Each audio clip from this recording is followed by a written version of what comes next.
चित्रपटामध्ये बाई मी विकत घेतला श्याम हे गाणं आहे चित्रपट जगाच्या पाठीवर.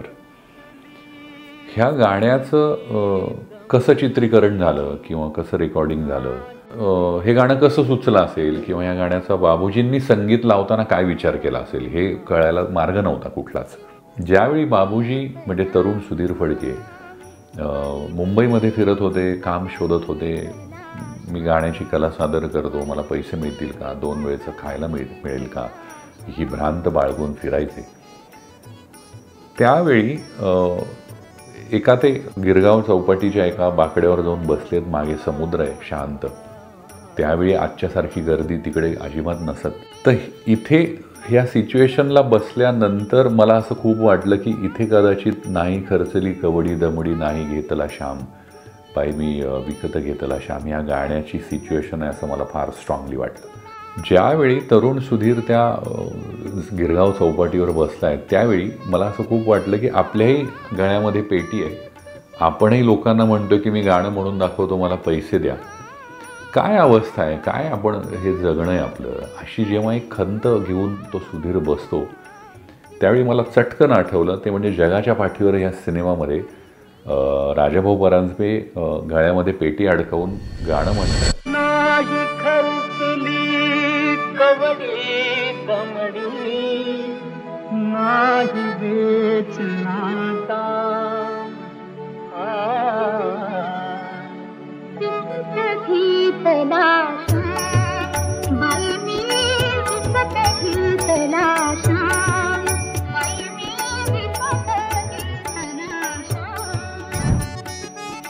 आणि सीमादेव तिथे नाचतात.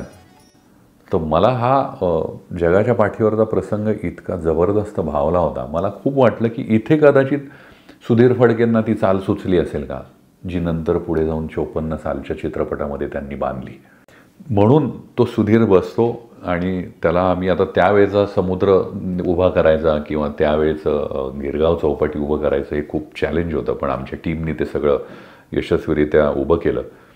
मग तिथे प्रत्यक्ष समुद्रावरची वाळू दिसायला हवी म्हणून ती आम्ही अरेंज केली. मग ते पुण्यामध्ये तो प्रसंग चित्रित केला असं अजिबात तुम्हाला पाहताना वाटणार नाही.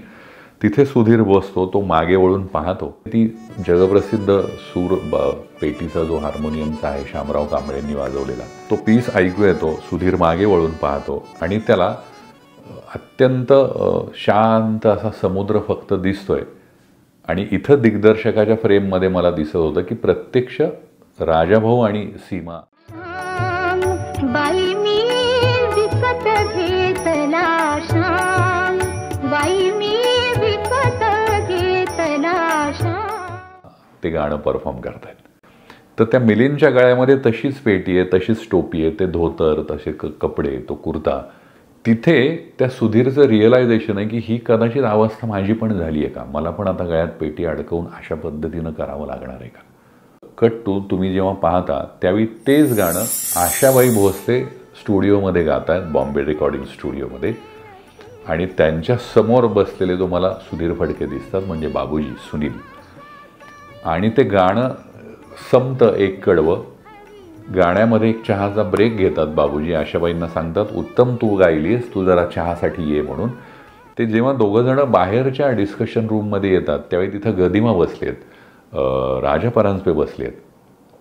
आणि तिथे जगाच्या पाठीवर या चित्रपटाच्या पुढच्या प्रसंगाच्या चित्रीकरणासंदर्भात त्या स्क्रिप्टचं रीडिंग चालू आहे. बाबूजी आवर्जून एक उल्लेख करतात जो मला वाटतं या सीनचा किंवा या चित्रपटाच्या रायटिंगचा फार महत्त्वाचा एक एलिमेंट इथे मला अत्यंत कौतुकानं वाटतं की मला तो सापडला होता बॅक अँड फोर्थ ट्रीटमेंटमधनं. बाबूजी गदिमांना म्हणतात किंवा हातामध्ये गाण्याचं स्क्रिप्ट आहे, लिरिक्स आहेत त्यांच्या, आणि बाबूजी गदिमांना म्हणतात वा गदिमा काय सुंदर शब्द लिहिले आहेत. जितुके मालक तितुकी नावे, हृदये तितुकी याची गावे, कुणी न ओळखी तरीही याला, दीन अनाथ अनाम, बाई मी विकत घेतला श्याम.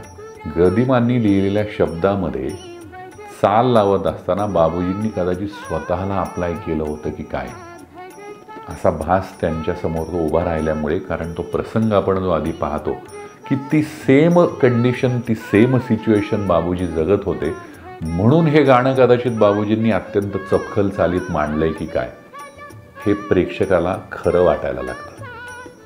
आणि मला वाटतं या सिनेमातल्या प्रत्येक गाण्याच्या सिच्युएशनमध्ये येणारं बाबूजींचं हे उलगडत जाणारं आयुष्य ही अतिशय जमेची अशी बाजू याच्यामध्ये दिग्दर्शक म्हणून मला मांडायला मिळाली असं वाटतं.